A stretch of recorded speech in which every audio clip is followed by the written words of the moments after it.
Dzień dobry Państwu, kolejna rozmowa dnia, nazywam się Paweł Orlikowski. Dziś rozmowa dnia będzie po angielsku, będą napisy. Naszym gościem jest prezes największej na świecie platformy do edukacji online Coursera, CEO of Coursera, Jeff Maggioncalda. Hi Jeff, how are you? How you feel in Poland? I'm doing great. It's wonderful to be here. Thanks for having me on the show. Okay, so nice to have you here.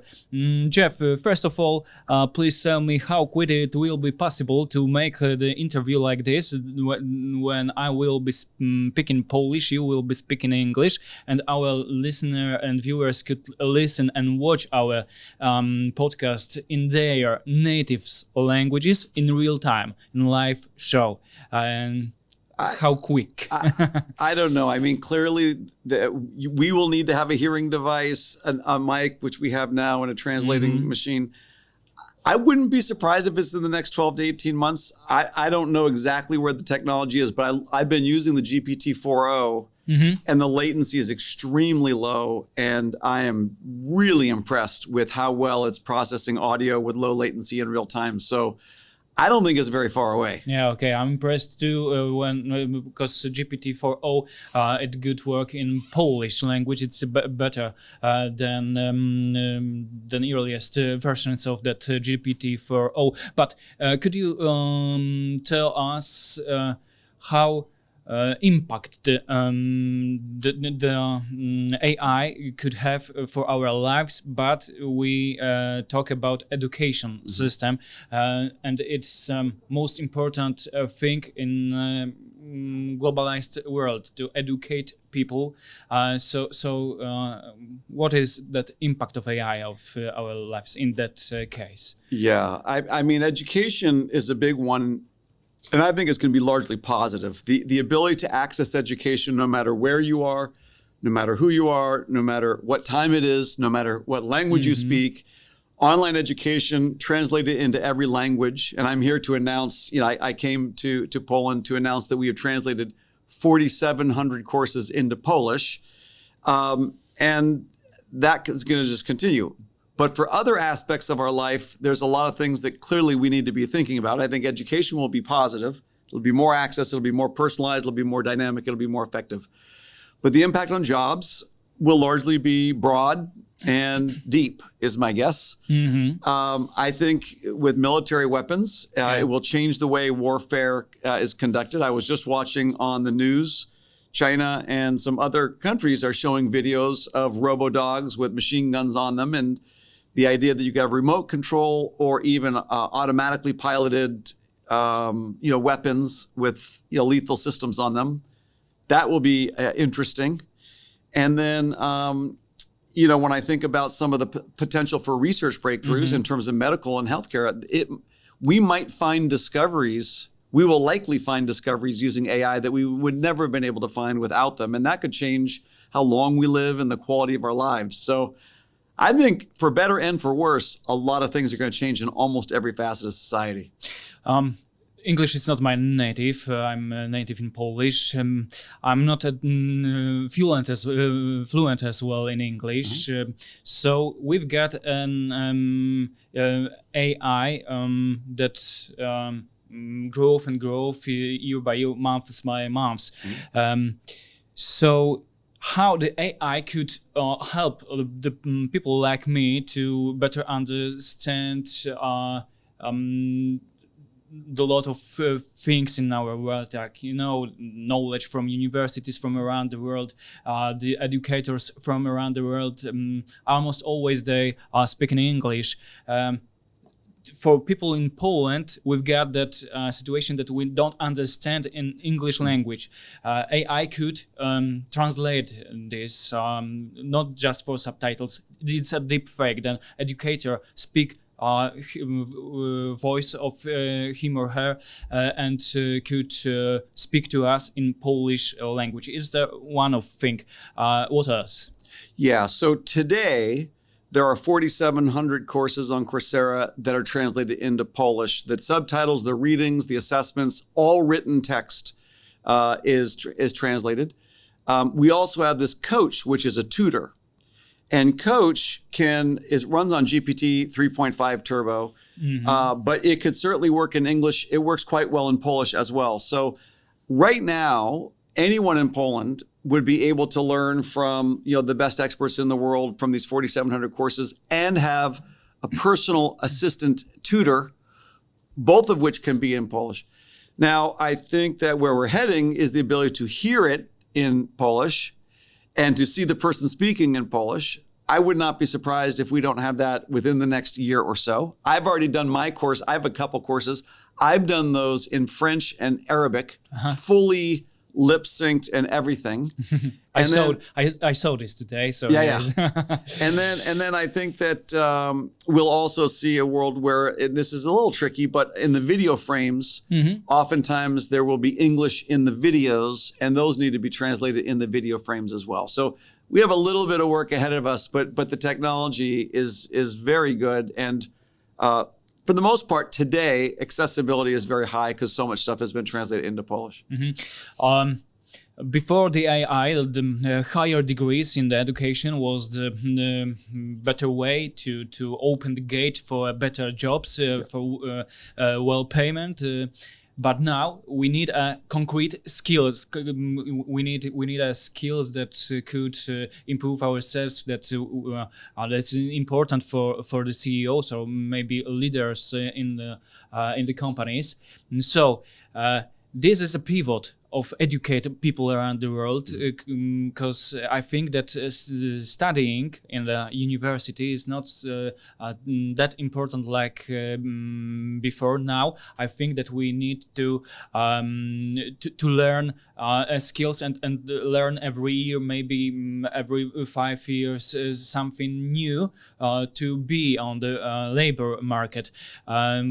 So how the platforms like Coursera could help us in our labor markets or ourselves in the end? Yeah, I think that if we think about educational credentials, you could think of a degree as one type of credential. It's something that proves that you know something, that you pass some assessments, and some institution has said, you've passed my requirements, and so I will give you this degree, a master's degree or a PhD or a bachelor's degree. Yeah.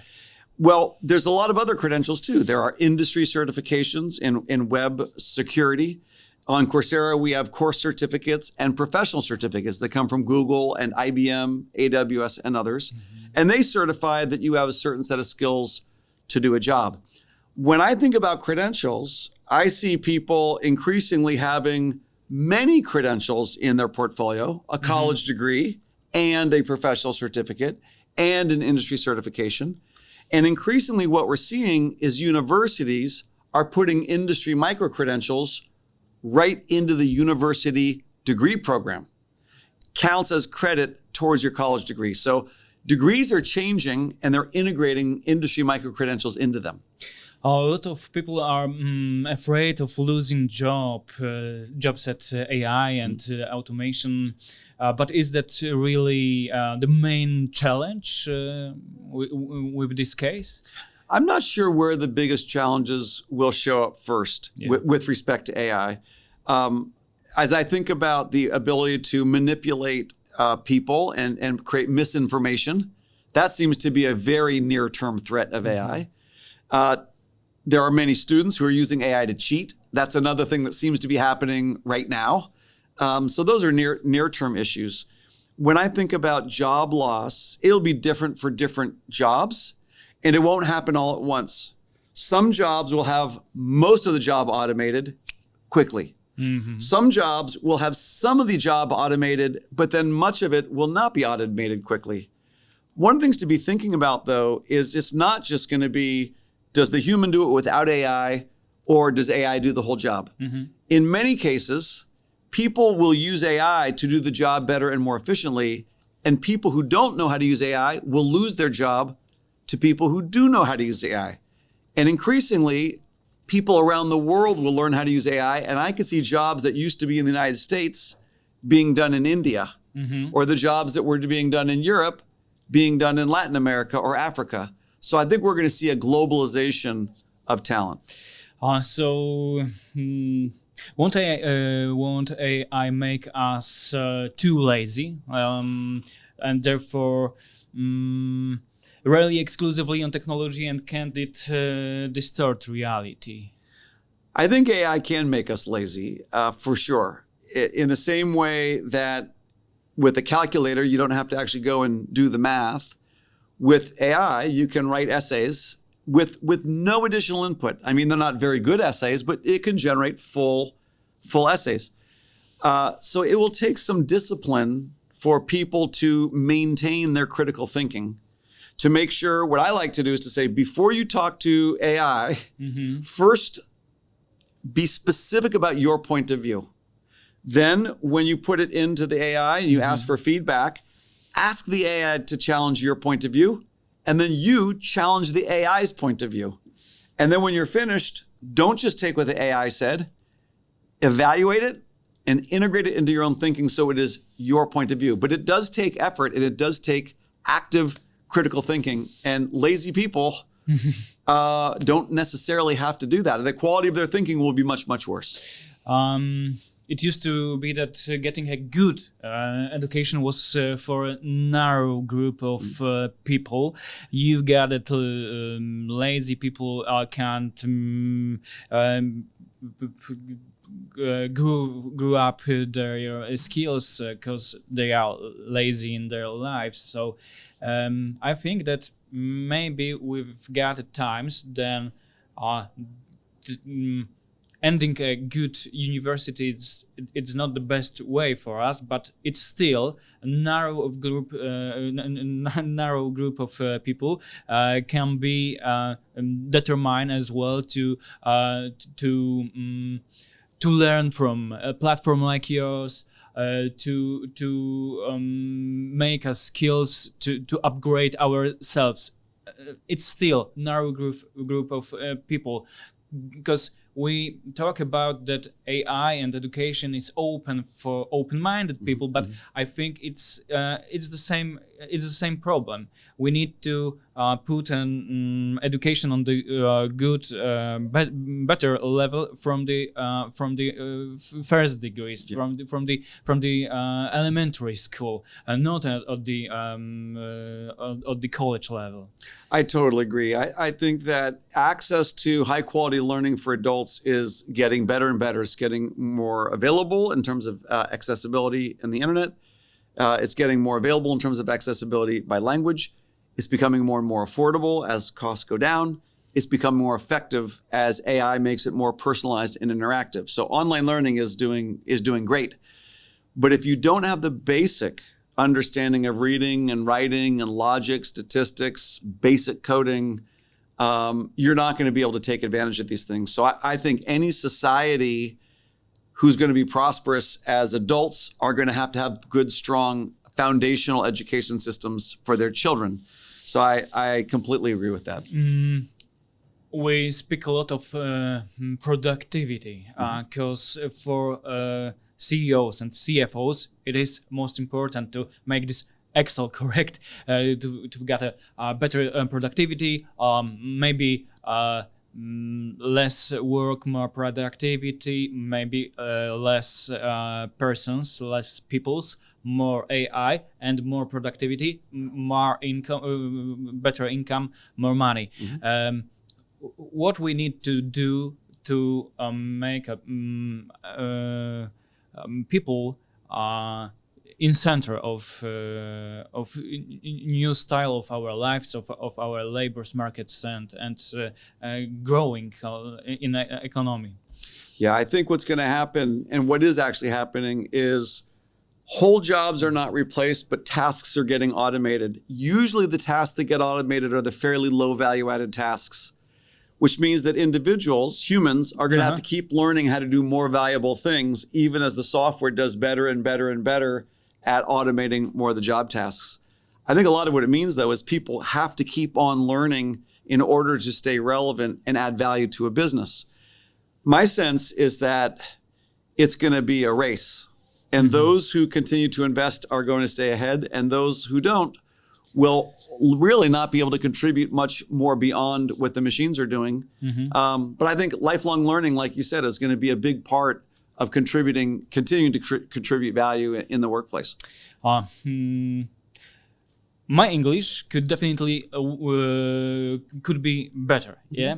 But AI makes us lazy people. How AI could help the people like me to be better in English? Because if you gave me a product of in educational system, but it is product, then I've got a tutor, educator, or then speak in English, and I hear like he speak in Polish. That I never be better in English, because my mind will be too lazy to make progress in this language, or whenever or whatever language I will think about it right now. My sense, I speak a little bit of French, but not a lot. I've heard enough people say that there are good mental benefits from being able to speak fluently in multiple languages.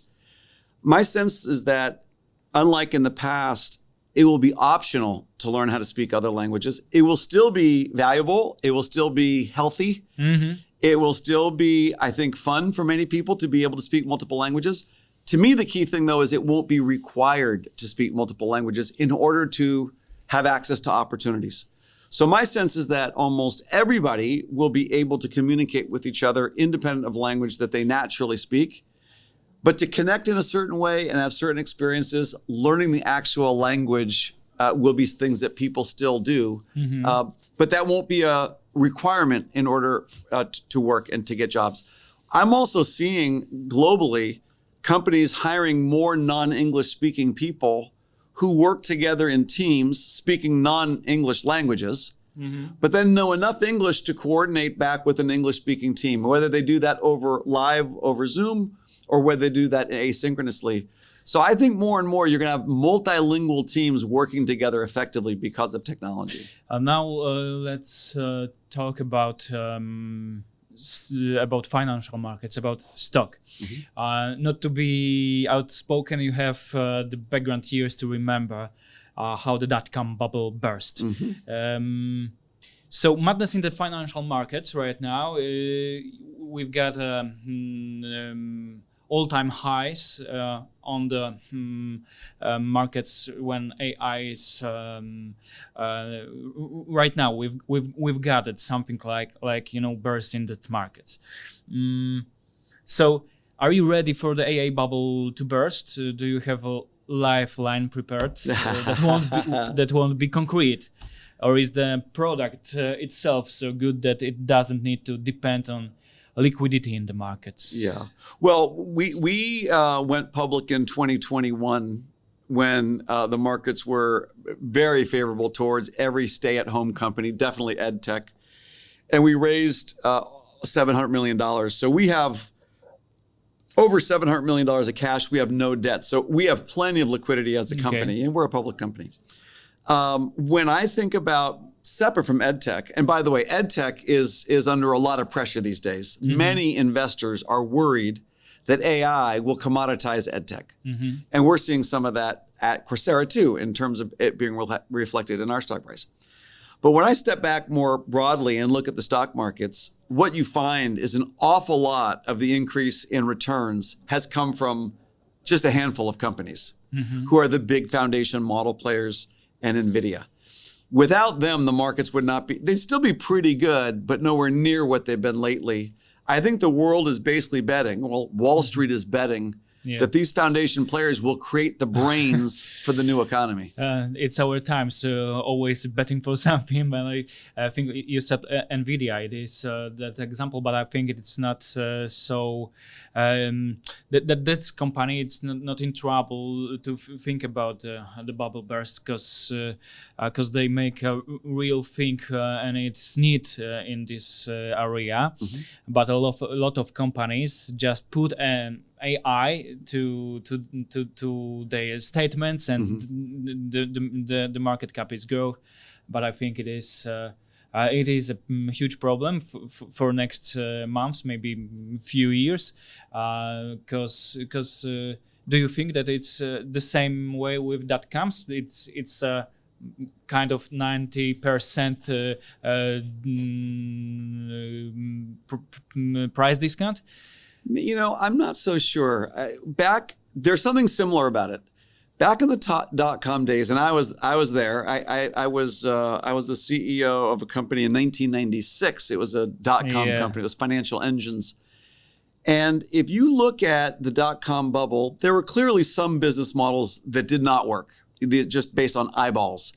But if you look at a lot of what drove the .com, Yahoo was there. Yeah.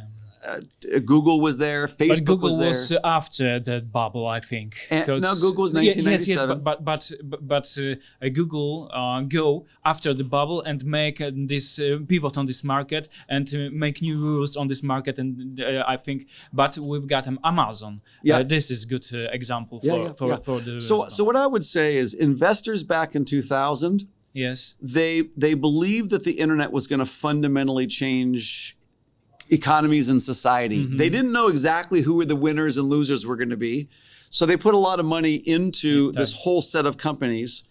And many of them died, but some of them have become now the biggest companies in the world. But like Amazon, how to survive when we got a $100 per sorry, I forget the word.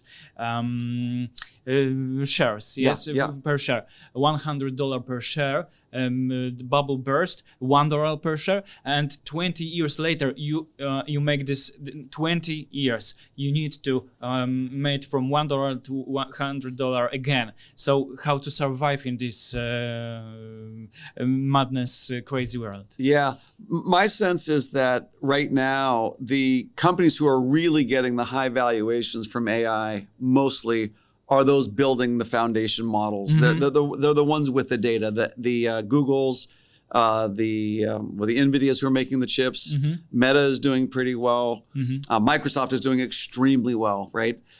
My sense is that there is a belief, and I don't think it's unreasonable, mm-hmm. that these companies who are building these models will truly build technology that all of society uses mm-hmm. a lot. And they will have certain intellectual property. Now, some think that they might become commodities, and it'll be something where the marginal cost becomes very low, and there's not enough differentiation among the products, and they won't get a lot of value out of it. But a lot of folks are betting that these models that they're building will power, the next generation of the global economy, and that they'll still be very powerful, 10 years from now. Yeah, good example. But Microsoft, I think, got shares of ChatGPT. Yes, so. For them, it's important to develop of AI. So, in conclusion, what are the biggest risks and what are the biggest opportunities associated with the development of AI? For Coursera, especially with respect to education, there are opportunities and threats. And a lot of what it comes down to is how well can you educate people to take advantage of the opportunities and to be responsive to what might be a threat. We just believe that if we can help provide more people with greater access, including translating courses and giving people personal tutors, giving instructors tools to build custom courses in any language they want, that education will be the thing that is most important for helping humanity take this AI phenomenon and make it more of an opportunity than a threat. Yes, because it's a madness world. We've got huge threats like in geopolitical way, because we are in Poland. Mm-hmm. After our border is war, Russia and Ukraine. You know exactly what I want to say. We've got crazy times because we don't know what will be for 6 months, mm-hmm. 1 year. So we need to money for our security. Mm-hmm. We need money for our health, but we need a lot of money to educate sector, and maybe this is a good way to make this world a little bit better. I think you're right. And building education not only as a destination that people go to online, but building online learning into existing educational systems is a good way to up-level the system for everybody in the country, not just the few, as you've said, who've traditionally had access. Yes, and last but not least, cyber security and cyber crimes.